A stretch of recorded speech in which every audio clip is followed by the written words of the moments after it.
आज बिस्मिल्लाहिर्रहमानिर्रहीम। Dear students, welcome to excellence online education. Physics की क्लास में खुशामदीद। फ़िज़िक्स में लास्ट क्लास में हमने चैप्टर नंबर 8 जो है वो मुकम्मल कर लिया था। चैप्टर नंबर 8 का नाम था वेव मोशन एंड साउंड। काफ़ी बड़ा चैप्टर था, काफ़ी टाइम कंज्यूमिंग था और इस चैप्टर में हमने काफ़ी डेरिवेशंस देखी और उसके अलावा हमने न्यूमेरिकल्स भी ज़्यादा थे, क्योंकि एक बड़ा चैप्टर है आपकी बुक में, तो ज़ाहिर बात है हर चीज़ ज़्यादा होंगी। तो डेरिवेशंस भी ज़्यादा थी, न्यूमेरिकल्स भी ज़्यादा थे। अब आप उस चैप्टर को लर्निंग की तरफ ले जाएँ। आपको याद होगा उस चैप्टर के 3 हिस्से थे। पहले हिस्से में हमने सिंपल हार्मोनिक मोशन स्टडी किया, दूसरे हिस्से में हमने वेव को स्टडी किया और तीसरे हिस्से में हमने साउंड को स्टडी किया। तो आप भी इसी 3 हिस्सों की तरह इसको याद करिएगा। आपको मैं इंपॉर्टेंट क्वेश्चंस बता दूंगा कौन कौन से हैं, आप उन क्वेश्चंस की, उन डेरिवेशंस की प्रैक्टिस कर लीजिएगा। जो न्यूमेरिकल्स मैंने आपको कराए थे वही न्यूमेरिकल्स इंपॉर्टेंट होते हैं, उन्हीं न्यूमेरिकल्स की प्रैक्टिस कर लीजिएगा। इंशाल्लाह आपको जो है कोई परेशानी नहीं होगी। अच्छा जी, अब हम आते हैं, अब हमारे पास नया चैप्टर स्टार्ट करने जा रहे हैं जी। ये हमारी बुक का सेकंड लास्ट चैप्टर है, चैप्टर नंबर 9। इसका नाम है नेचर ऑफ लाइट। यानी इस चैप्टर में हम लाइट का नेचर जो है उसको स्टडी करेंगे। लाइट के हवाले से काफ़ी बात करनी है इस चैप्टर में। यह हमारी बुक का लाइट के अतबार से पहला चैप्टर है और जो चैप्टर 10 है उसका भी ताल्लुक लाइट से ही है। तो यूँ कह सकते हो आपके 9 और 10 ये दोनों चैप्टर जो है वो लाइट के लिए एसोसिएट हुए हैं, लाइट से ताल्लुक है इनका। तो इस चैप्टर में हम लाइट का नेचर देखने की कोशिश करेंगे कि लाइट जो है वो नेचर के अतबार से क्या है। तो थोड़ा सा पहले लाइट के हवाले से बात हो जाए, लाइट है क्या, थोड़ा सा इसके बारे में मैं आपको बताता हूँ। तो इसके बारे में अगर मैं आपको बताऊं, पहली बात है कि ये एक एनर्जी की फॉर्म होती है। It is a form of energy. आपने पढ़ा है जी, एनर्जी जो है आपकी कायनात में मैटर के अलावा पाए जाने वाली वो चीज़ें हैं जिनमें वर्क करने की सलाहियत होती है। हमने चैप्टर नंबर 7 में इसको पढ़ा भी है। एनर्जी क्या है? कुछ ऐसी चीज़ें हैं आपकी कायनात में जो आपको नज़र नहीं आ रही होती, उमूमन आपको नज़र नहीं आती हैं और इनका मास भी ना होने के बराबर होता है और इनमें सलाहियत होती है वर्क करने की। They have the ability to do work. आपकी कायनात में एनर्जी कई शक्ल में, कई फॉर्म में मिलती है आपको। जैसे कि साउंड एक एनर्जी है, केमिकल एनर्जी होती है जो कंपाउंड्स के अंदर स्टोर होती है, न्यूक्लियर एनर्जी होती है जो आपके एटम्स के न्यूक्लियस में स्टोर हुई भी होती है। इसी तरीके से लाइट एनर्जी होती है, हीट एनर्जी होती है, काइनेटिक एनर्जी होती है, पोटेंशियल एनर्जी होती है। तो आपकी दुनिया में एनर्जी कई फॉर्म में मौजूद है। उनमें से एक फॉर्म जो है वो ये है light. Light is a form of energy. अब अगर मैं लाइट को एनर्जी कह रहा हूँ, इसका मतलब है कि इसका मास नहीं होगा, ना होने के बराबर इसका मास होगा। एक बात। दूसरा, ये नज़र नहीं आ रही होगी हमें। तीसरा, इसमें एबिलिटी होगी वर्क करने की, इसमें काम करने की सलाहियत होगी। लाइट अगर किसी ऑब्जेक्ट को दोगे तो वहाँ वर्क पैदा हो जाएगा। ये है जी। आप में से जो लोग बायोलॉजी पढ़ रहे हैं उन्होंने देखा है, उन्होंने पढ़ा है कि लाइट जो है, प्लांट्स जो है वो लाइट को लेके अपने अंदर फूड तैयार करते हैं। तो लाइट जो है इन पौधों के अंदर जाकर इनमें से इलेक्ट्रॉन को निकालता है। इनके पास फोटो सिस्टम्स नाम के कुछ कॉम्प्लेक्सेस होते हैं जिनमें लाइट पड़ती है तो इलेक्ट्रॉन मूव होना शुरू हो जाता है, इलेक्ट्रॉन जो है वो निकल जाता है। ऐसा कुछ फोटो सिस्टम होता है प्लांट्स के अंदर। तो जब इसमें लाइट पड़ती है तो इसमें से इलेक्ट्रॉन जंप हो जाते हैं, इलेक्ट्रॉन जंप। अब देखा, इलेक्ट्रॉन ने वर्क किया ना, तो लाइट क्या हो गई? एनर्जी हो गई, क्योंकि लाइट ने आपके इलेक्ट्रॉन में वर्क क्रिएट कर दिया, वर्क पैदा कर दिया। इलेक्ट्रॉन में वर्क पैदा हो गया, इलेक्ट्रॉन मूव करना शुरू हो गए। तो यूं हम कह सकते हैं लाइट जो है वो एक एनर्जी है, क्योंकि ये ऑब्जेक्ट के अंदर मूवमेंट, वर्क पैदा कर रही होती है। ऑब्जेक्ट में फोर्स लगाएगी और वहाँ किसी सॉर्ट का मोशन पैदा हो जाता है। तो एक बात तो ये एनर्जी हो गई। फिर दूसरी बात, हम जानते हैं कि एनर्जी जो होती है वो एक जगह से दूसरी जगह मूव करती है in the form of wave. Wave की सूरत में एक पॉइंट से दूसरे पॉइंट पर एनर्जी जो है वो ट्रांसफर होती है। हमने पिछले चैप्टर में पढ़ा है कि वेव क्या होती है? पीरियोडिक डिस्टर्बेंस होती है जो आपकी एनर्जी को कैरी करती है। तो अब ये जो एनर्जी है जिसको हम लाइट एनर्जी कह रहे हैं, ये जिस वेव के ज़रिए ट्रैवल करती है, अगर एक पॉइंट पर आपके पास लाइट एनर्जी मौजूद है और ट्रैवल करते हुए दूसरे पॉइंट पर जा रही है, तो लाइट एनर्जी को जो वेव लेके जाती है उसको हम कहते हैं लाइट वेव। वो लाइट वेव कहलाती है। यानी कि लाइट एनर्जी जो है वो ट्रैवल करती है in the form of light wave. इसको हम यूँ लिखते हैं, travel in the form of light wave. Light wave की सूरत में ये लाइट एनर्जी जो है वो एक पॉइंट से दूसरे पॉइंट पर ट्रैवल कर रही होती है। मजीद बात करें इन लाइट वेव के हवाले से, तो ये लाइट वेव जो है वो इलेक्ट्रोमैग्नेटिक वेव्स होती है। Light waves are electromagnetic wave, ये इलेक्ट्रोमैग्नेटिक वेव होती है। अब ये इलेक्ट्रोमैग्नेटिक वेव क्या होती है, पिछले चैप्टर में मैंने आपको बताया था कि आपके पास वेव जो है वो दो कैटेगरी में डिवाइड हुई है। एक कहलाती है मैकेनिकल वेव, एक कहलाती है इलेक्ट्रोमैग्नेटिक वेव। मैकेनिकल वेव क्या होती हैं, ऐसी वेव जिनको एक जगह से दूसरी जगह जाने के लिए, ट्रैवल करने के लिए बीच में मीडियम की ज़रूरत होती है। फिर वो मीडियम भले सॉलिड हो, भले लिक्विड हो, भले गैस हो। मिसाल के तौर पे साउंड जो होती है वो एक मैकेनिकल वेव होती है, क्योंकि साउंड अगर आपके ए पॉइंट पर मौजूद है और इसको ट्रैवल होकर बी पॉइंट पर जाना है, तो बीच में कोई मीडियम होना ज़रूरी है। गैस हो, सॉलिड हो, लिक्विड हो, कुछ भी हो, बहरहाल मीडियम ज़रूर होगा।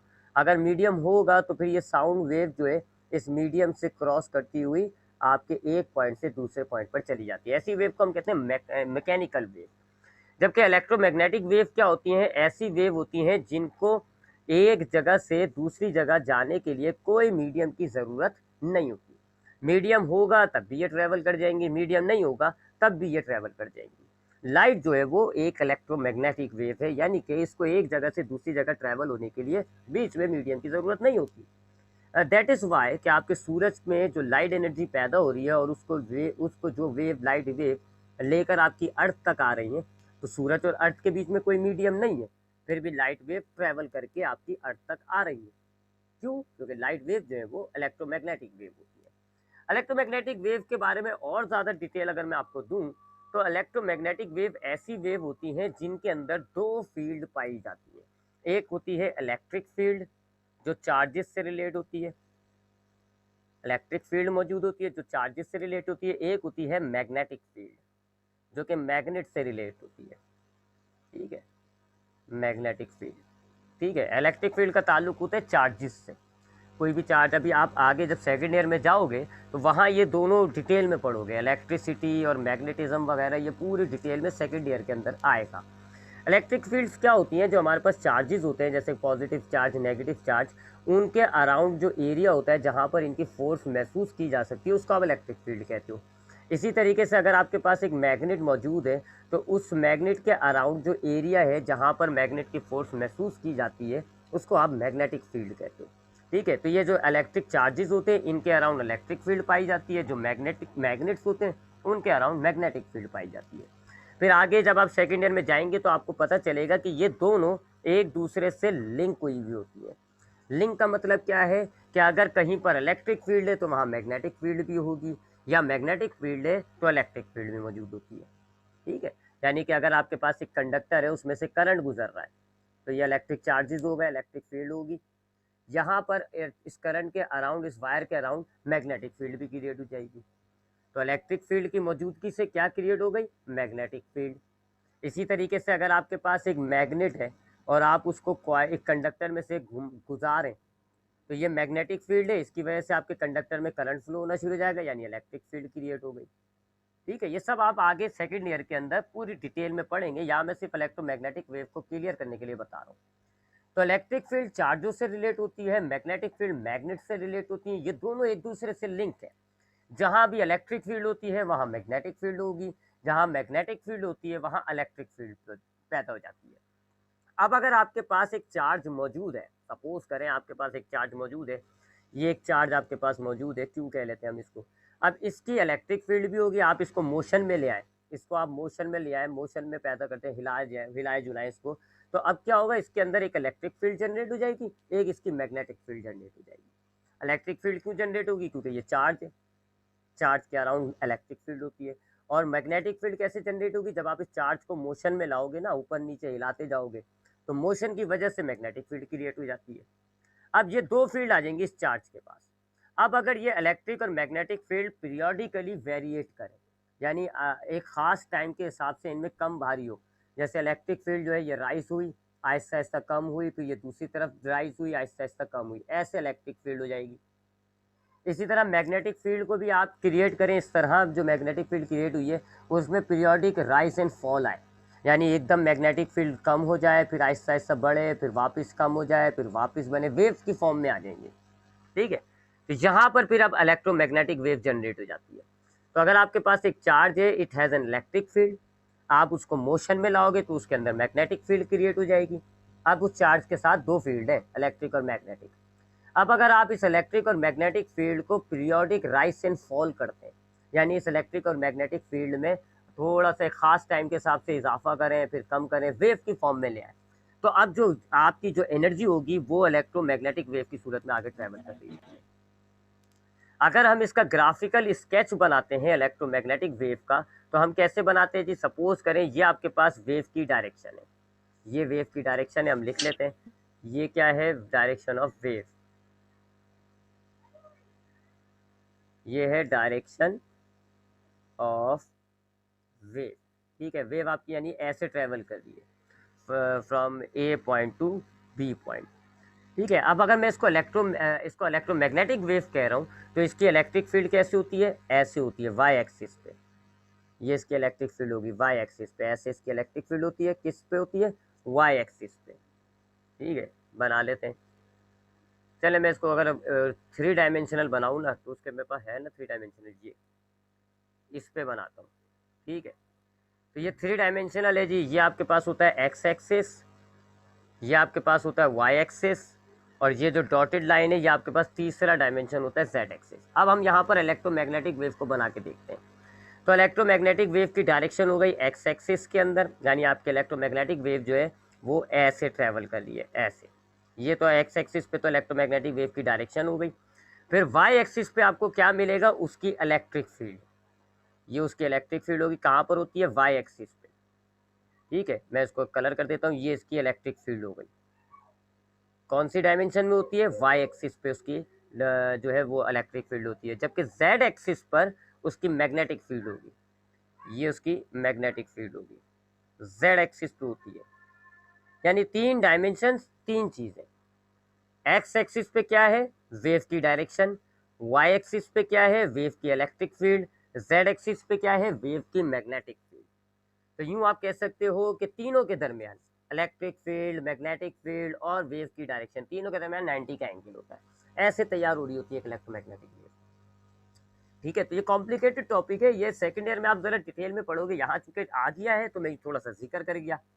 इलेक्ट्रोमैग्नेटिक वेव क्या होती है? ऐसी वेव जिनमें जो बगैर मीडियम के ट्रेवल हो जाती है। ठीक है जी, बगैर, अब देखो ना इसके अंदर वाइब्रेशन हो रही है, लेकिन कोई मीडियम के मॉलिक्यूल्स की हो रही है? नहीं, यहाँ तो फील्ड की वाइब्रेशन हो रही है। इलेक्ट्रिक फील्ड वाइब्रेट कर रही है वाई एक्सिस पर, मैग्नेटिक फील्ड वाइब्रेट कर रही है जेड एक्सिस पर। अब हम जानते हैं कि वेव को ट्रेवल करने के लिए वाइब्रेशन की जरूरत होती है। जो मैकेनिकल वेव होती हैं वो मीडियम के मॉलिक्यूल्स को वाइब्रेट कराती है। और ये इलेक्ट्रोमैग्नेटिक क्यों है? इनको मीडियम की जरूरत क्यों नहीं है? क्योंकि इनके पास वाइब्रेशन हो रही है, फील्ड की वाइब्रेशन हो रही है। मीडियम हो ना हो कोई मसला नहीं है, फील्ड की वाइब्रेशन हो तो रही है। ठीक है, तो इलेक्ट्रोमैग्नेटिक वेव क्या होती है? ऐसी वेव जो कि बगैर मीडियम के एक जगह से दूसरी जगह ट्रेवल हो जाती है। ये आपको कैसे प्रोड्यूस होती हैं? अगर आप एक चार्ज लें, उसको मोशन में लाएं, तो उसमें इलेक्ट्रिक और मैग्नेटिक फील्ड क्रिएट हो जाती है। अगर आप उसकी मैग्नेटिक और इलेक्ट्रिक फील्ड, अच्छा ये जो क्रिएट होंगी ना इलेक्ट्रिक और मैग्नेटिक फील्ड, ये परपेंडिकुलर होती है एक दूसरे के, एक वाई एक्सिस पे होगी, एक जेड एक्सिस पे होगी। अब अगर आप इन इलेक्ट्रिक और मैग्नेटिक फील्ड के अंदर पीरियोडिक राइज एंड फॉल करें, यानी इलेक्ट्रिक फील्ड थोड़ा सा बढ़ाएं फिर आहिस्ता आहिस्ता कम कर दें, फिर दूसरी डायरेक्शन में बढ़ाएं फिर आहिस्ता आहिस्ता कम कर दें, वेव बना दें उसको, इसी तरह मैग्नेटिक फील्ड को भी आप पीरियोडिक राइज एंड फॉल करें, तो अब यहाँ जनरेट हो जाएगी इलेक्ट्रोमैग्नेटिक वेव। तो इलेक्ट्रोमैग्नेटिक वेव ऐसे चल रही होती है एक्स एक्सिस पे, उसका एक जो फील्ड है वो दूसरी डायमेंशन वाई एक्सिस पे होता है, और जो दूसरी जो फील्ड होती है वो तीसरी डायमेंशन पे होता है। ठीक है, तो ये लाइट एक इलेक्ट्रोमैग्नेटिक वेव है। अब इस इलेक्ट्रोमैग्नेटिक वेव की डिटेल को आप हायर क्लासेस में मजीद देख लेंगे, तो फिर भी कुछ सवाल हो तो पूछ लीजिएगा। तो लाइट क्या है? एक एनर्जी है, लाइट वेव की सूरत में ट्रेवल करती है। इलेक्ट्रोमैग्नेटिक वेव जो लाइट वेव जो है वो इलेक्ट्रोमैग्नेटिक वेव है। उसके बाद मजीद बात करें तो लाइट की जो स्पीड है, लाइट की जो वेलोसिटी होती है, वेलोसिटी हवा के अंदर या वैक्यूम के अंदर, एयर या वैक्यूम, यानी अगर आपके पास हवा है और वैक्यूम का मतलब हो गया कि उसमें कोई भी मीडियम नहीं है, कोई मॉलिक्यूल नहीं है, स्पेस में जो होता है वैक्यूम। ठीक है, तो लाइट की स्पीड वेलोसिटी या वैक्यूम में कितनी है जी? इज 3 × 10⁸ मीटर पर सेकेंड, 3 लाख किलोमीटर।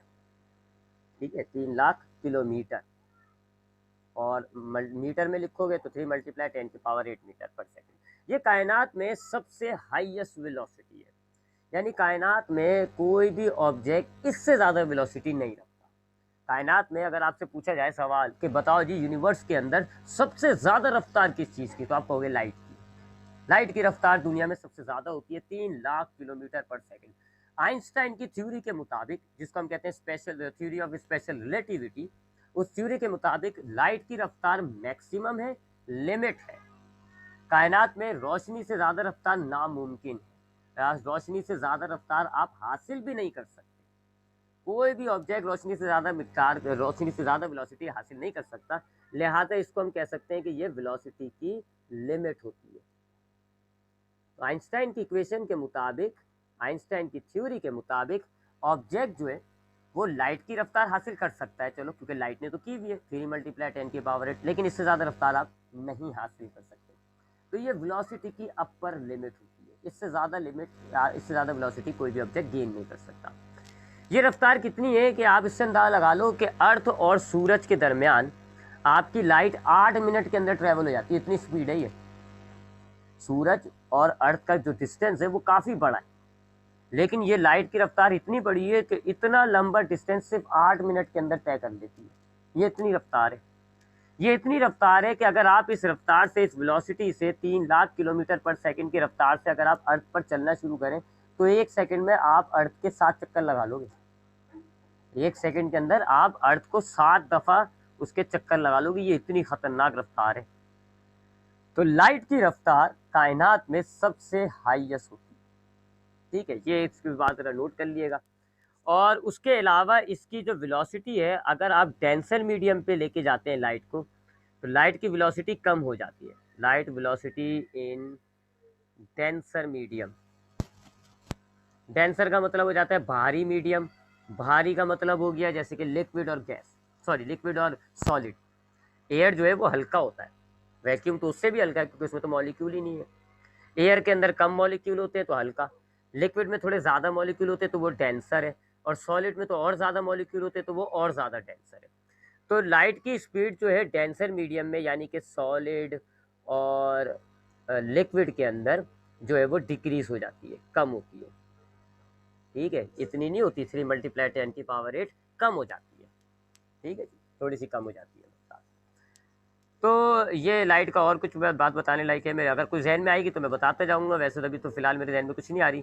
लाइट एक एनर्जी है, लाइट वेव की सूरत में ट्रैवल करती है। लाइट वेव इलेक्ट्रोमैग्नेटिक वेव है। अच्छा, इसको ट्रांसवर्स वेव भी कहते हैं हम। इलेक्ट्रोमैग्नेटिक वेव है और ये ट्रांसवर्स वेव भी है। ट्रांसवर्स वेव आपको पता होगा, मैंने आपको पिछले चैप्टर में बताया था कि अगर जो है वो वेव एक्स एक्सिस पे ट्रैवल कर रही है, ठीक है, और वाइब्रेशन आपको वाई एक्सिस पे मिल रहा होता है, तो उसको आप कहते हो कि वो ट्रांसवर्स वेव है। यहाँ पे देख लें, एक्स एक्सिस पे आपकी वेव है और वाइब्रेशन आपको किस में मिल रहा है, फील्ड का, वाई एक्सिस पे या जेड एक्सिस पे, परपेंडिकुलर हो गया एक्स के, तो इसलिए आप इसको ट्रांसवर्स वेव भी कहते हो। ठीक है, तो वह इलेक्ट्रोमैग्नेटिक ट्रांसवर्स वेव है, और लाइट वेव जो है इलेक्ट्रोमैग्नेटिक है और ट्रांसवर्स वेव है। ये इसकी वेलोसिटी के हवाले से बात हो जाती है। अच्छा, अब इसके जरा कुछ बिहेवियर को समझते हैं, इसके कुछ बिहेवियर को समझते हैं। देखें, लाइट एक बड़ी इंटरेस्टिंग चीज़ है। लाइट यूँ इंटरेस्टिंग है क्योंकि आपके पास अगर जैसे कोई पार्टिकल है, अब मिसाल के तौर पे ये आपके पास एक दीवार है, ठीक है, ये आपके पास दीवार है और यहाँ पर आपके पास एक बॉल मौजूद है। बॉल जो है उसको आप पार्टिकल कहते हो। पार्टिकल कहते हो यानी कि एक ऐसी चीज़ जो फिजिकल होती है, मैटर होती है। पार्टिकल मतलब मैटर हो गया, इसका मास होगा, हैविंग मास, ठीक है, इसको आप पार्टिकल कहोगे। तो पार्टिकल का मतलब हो गया ऐसी चीज़ें जो आपको नज़र आ रही होंगी, जिनको आप मैटर की कैटेगरी में डालते हो, उनका मास होता है, भले कम या ज़्यादा। तो पार्टिकल बोलो या मैटर बोलो, कोई मसला नहीं है, एक ही बात है। तो अगर आपके पास एक बॉल है जी, which is a particle which is a matter, अगर आप एक बॉल को एक दीवार पे, एक वॉल पर हिट करते हो, तो आपको इसका क्या बिहेवियर शो होगा, ये बॉल वापस मुड़ जाती है, जिसको आप कहते हो रिफ्लेक्शन। ठीक है, यानी कि अगर आपके पास एक पार्टिकल है और आप उस पार्टिकल को एक दूसरी सरफेस पर हिट करते हैं, एक दूसरी सरफेस पर मारते हैं, तो आपको क्या बिहेवियर शो होगा, रिफ्लेक्शन, वो मुड़ जाएगी वापस। अच्छा, अब ये जो मटेरियल है, ये जो सरफेस है जिस पे हमने इस पार्टिकल को हिट किया है, ये सरफेस क्या है, इससे कोई फर्क नहीं पड़ता। हमेशा पार्टिकल यही वाला बिहेवियर शो करेगी, रिफ्लेक्शन। अगर ये आपका सरफेस जो है वो मिरर होता, शीशा, तब भी आपकी बॉल जो है वो टकरा के मुड़ती, रिफ्लेक्शन होता।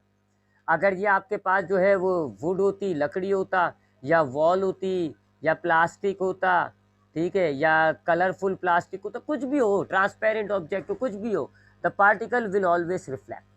पार्टिकल का एक सिमिलर सा बिहेवियर है, एक बड़ा सी सिंपल सा बिहेवियर है कि अगर आप किसी ऑब्जेक्ट पर इसको हिट करोगे, it will bounce back into the same medium, वो वापस उसी मीडियम पे आ जाती है। इसका तो सिमिलर है। लेकिन लाइट का पंगा ये है कि लाइट का बिहेवियर मटेरियल पर डिपेंड करता है। अलग अलग मटेरियल, अलग अलग बिहेवियर। ये एक बड़ी मजेदार बात होती है लाइट के हवाले से। अब पार्टिकल को तो आपने देख लिया कि अगर आप कोई पार्टिकल किसी भी ऑब्जेक्ट पर हिट करोगे तो लाइट पार्टिकल जो है वो रिफ्लेक्शन शो करेगा, भले वो मटेरियल किसी भी चीज का हो। लेकिन लाइट का मामला अलग है। लाइट जो है डिपेंड करती है आपके सरफेस पर।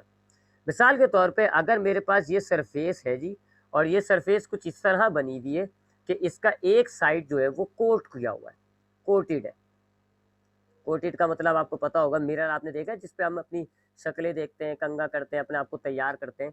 तो उस मिरर को अगर आप देखोगे तो मिरर की बैक साइड आप निकालो, आपको उस पर कुछ कोटिंग चढ़ी हुई नजर आएगी, उसको हम कहते हैं ये कोटेड है। तो ये साइड हो गई कोटेड, और आगे वाली साइड बिल्कुल पॉलिश हुई हुई है, चमक चमकाई हुई है, आपने इसको पॉलिश वॉलिश की हुई है जी। तो ऐसी सरफेस को जिसमें कोटिंग होती है एक साइड पे और एक साइड पे पॉलिश होती है, उन सरफेसेस को हम कहते हैं मिरर। शीशा, आपके जो घर वाले शीशे होते हैं जिनमें हम अपने आप को देखते हैं, कंघा करते हैं, मेकअप वगैरह करते हैं, उनको हम कह रहे हैं ये। तो उनको आप देख लो उठा के, आपको पीछे वाला बैक साइड कैसा नजर आएगा, कोट हुआ हुआ होता है, कुछ कुछ सी कोटिंग सी चढ़ाई हुई होती है। और फ्रंट साइड को आप देखोगे तो पॉलिश हुआ हुआ होता है, चमक रहा होता है।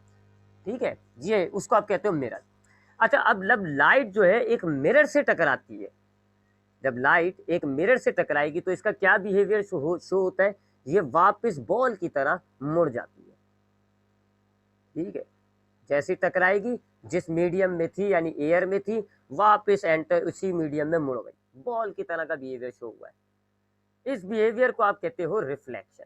ये टर्म्स याद रखिएगा, अभी नेचर पढ़ने में ये सब बड़े काम की चीज है। इसको आप कहते हो रिफ्लेक्शन। लाइट ने रिफ्लेक्शन शो किया है कब, जब आपका सरफेस जो है वो मिरर है। ठीक है जी, एक चीज। अब आते हैं, अब अगर सरफेस में चेंज कर दूं, अब मेरे पास सरफेस कुछ इस तरह का है कि उसमें कोटिंग नहीं हुई भी, पॉलिश वॉलिश की हुई है, आगे पीछे से पॉलिश की हुई है, लेकिन उसमें कोई मैंने कोटिंग नहीं की हुई। नो कोटिंग नो कलर, ना मैंने कोई कलर किया हुआ है, ना मैंने कोई कोटिंग की हुई है। No colour no coating. ठीक है, तो ऐसे ऑब्जेक्ट को आप कहते हो ट्रांसपेरेंट मटेरियल। तो ये ट्रांसपेरेंट मटेरियल है।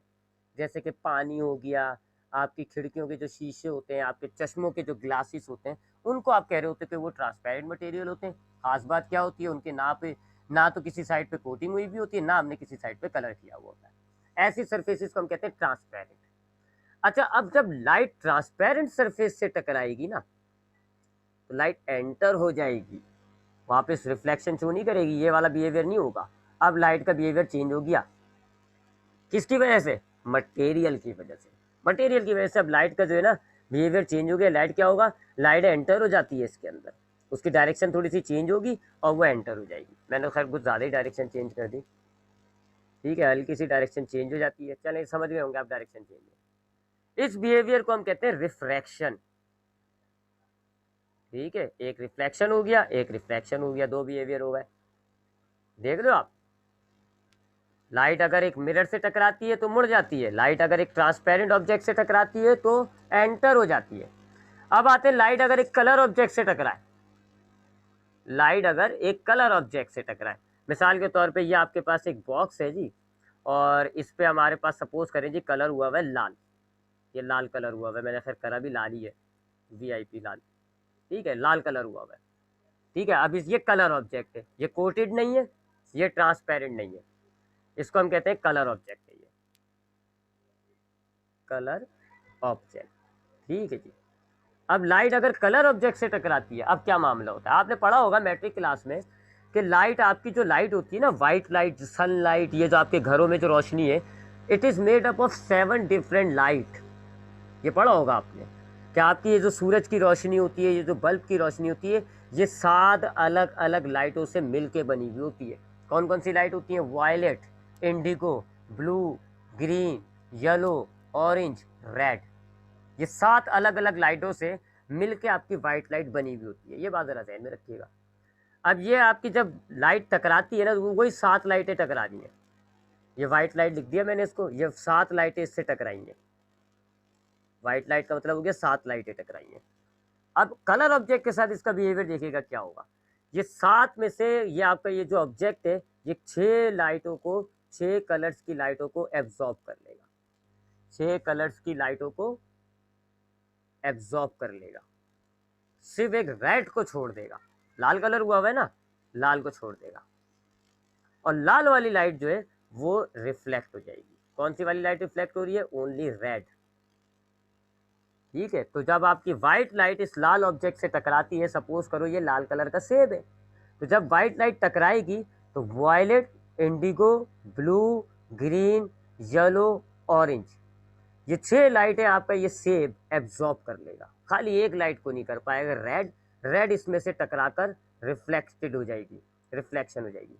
अब ये रेड लाइट जब आपकी आंखों में जाएगी तो ये रेड सेब नजर आएगा आपको। आपको कोई चीज ग्रीन कलर क्यों नजर आती है? आपका कपड़ा ग्रीन कलर का है, पाकिस्तान का झंडा ग्रीन कलर का क्यों नजर आता है हमें?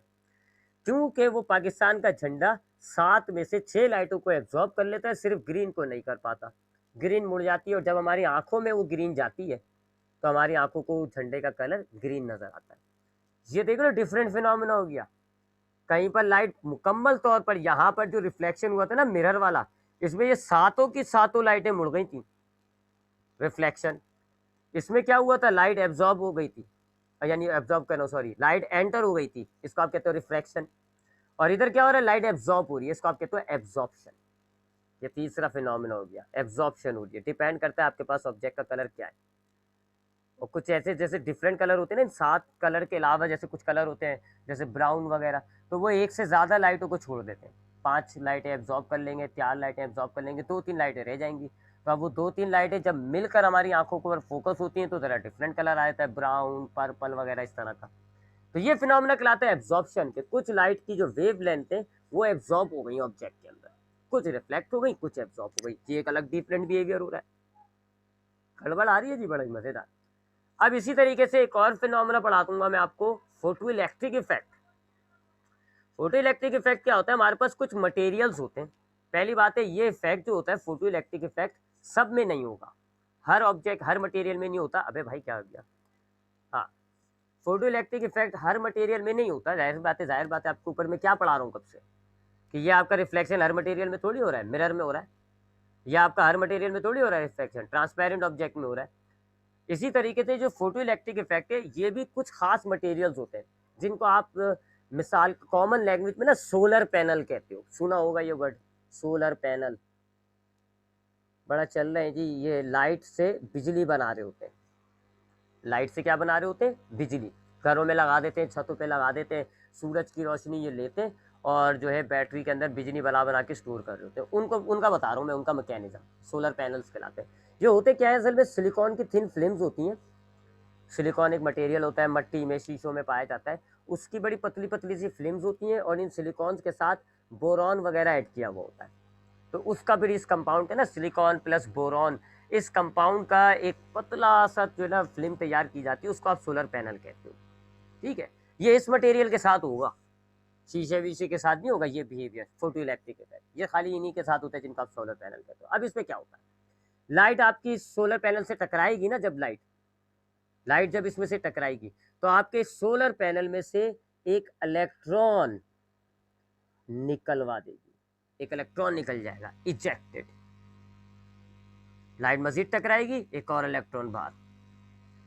ये तो बिल्कुल ही डिफरेंट बिहेवियर हो गया। ठीक है ना? ये कहलाता है फोटो इलेक्ट्रिक इफेक्ट। नंबर क्या है? 4। हाँ, ये कहलाता है फोटो इलेक्ट्रिक इफेक्ट। इसका ऐसा अजीब सा नाम क्यों है? फोटो का मतलब होता है लाइट। ठीक है, ये जो फोटो वर्ड है ना, इसका मतलब होता है लाइट। इलेक्ट्रिक का मतलब होगा इलेक्ट्रिसिटी। तो ये जो आपने इलेक्ट्रॉन निकाला है ना, अब इस सोलर पैनल में से आप तार जोड़ देते हो, तो अब ये इलेक्ट्रॉन उस निकलते हैं और फिर फ्लो होकर उस तार में आ जाते हैं। लाइट कंटिन्यूअस पड़ती रहती है, इलेक्ट्रॉन मुस्तकिल निकलते रहते हैं उस तार के अंदर। ये इलेक्ट्रॉन, अब ये तार है सपोज करो, तो अब ये इलेक्ट्रॉन इस तार में से ट्रैवल करना शुरू कर देंगे, और इलेक्ट्रॉन का फ्लो जो होता है उसको आप करंट कह रहे होते हो, तो करंट जनरेट हो रहा है ना, इसलिए आपने इसका क्या नाम रखा हुआ है, फोटो इलेक्ट्रिक इफेक्ट, तो लाइट से बिजली पैदा हो रही होती है। तो ये तो एक बिल्कुल ही डिफरेंट बिहेवियर हो गया कि लाइट अगर आपके सोलर पैनल से टकराती है, इट विल इजेक्ट इलेक्ट्रॉन्स, ये इलेक्ट्रॉन्स को निकाल देते हैं। अब वो इलेक्ट्रॉन निकलता है, वो फ्री इलेक्ट्रॉन जो है फिर आपका कंडक्टर होता है, आपके कंडक्टर में फ्लो होना शुरू हो जाता है, और जब कंडक्टर में से इलेक्ट्रॉन फ्लो हो रहे होते हैं, चार्जेस फ्लो हो रहे होते हैं, तो हम इसको कहते हैं कि करंट जनरेट हो गया, तो हमारे कंडक्टर के अंदर करंट जनरेट हो गया। ये तो बिल्कुल ही डिफरेंट। और एक और बात याद रखिएगा, ये जो फोटो इलेक्ट्रिक इफेक्ट है, ये शो करता है कि लाइट जो है वो पार्टिकल है, किसी बॉल की तरह का ऑब्जेक्ट है लाइट। ये जो फोटो इलेक्ट्रिक इफेक्ट है, it is showing light is a particle. क्योंकि देखो, आप एक बात बताओ, ये एक बॉल है, एक बॉल है जिसको आप पार्टिकल कह सकते हो, मैटर है ना, ये मैटर है, पार्टिकल मतलब मैटर। हाँ, आप क्या इस पार्टिकल को मूव करा सकते हो किसी वेव के जरिए, जैसे कि साउंड वेव के जरिए इस पार्टिकल को मूव करा सकते हो? नामुमकिन। वेव के जरिए आप पार्टिकल के अंदर मोशन थोड़ी ला सकते हो। अगर आप इस पार्टिकल के आगे आप जो है वो इंफ्रारेड निकालो, लगा दो, तो क्या ये निकलेगी, मूव करेगी? नहीं। पार्टिकल वेव के जरिए मूव नहीं कर सकता। क्यों नहीं कर सकता? क्योंकि वेव में कोई मास नहीं होता, मास नहीं होता।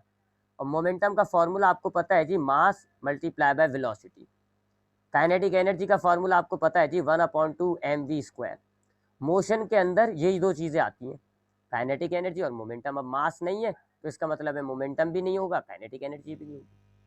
ठीक है, तो आपका पार्टिकल में कैसे मोशन पैदा होगा? जब मोमेंटम ही नहीं डिवेलप हो रहा, एनर्जी भी डिवेलप नहीं हो रही, काइनेटिक एनर्जी। ठीक है, तो अगर हमारे पास एक पार्टिकल है, मैं उसको साउंड के जरिए, वेव के जरिए मूव नहीं कर सकता। हाँ, पार्टिकल को किसी पार्टिकल के जरिए मूव जरूर किया जा सकता है। कैसे? आप इस बॉल को इस बॉल से हिट कर दो, इस बॉल में मास है, ठीक है, तो इस बॉल का मोमेंटम भी होगा, और जब इससे टकराएगा तो मोमेंटम इसमें ट्रांसफर हो जाएगा, ये पार्टिकल मूव होना शुरू हो जाएगा।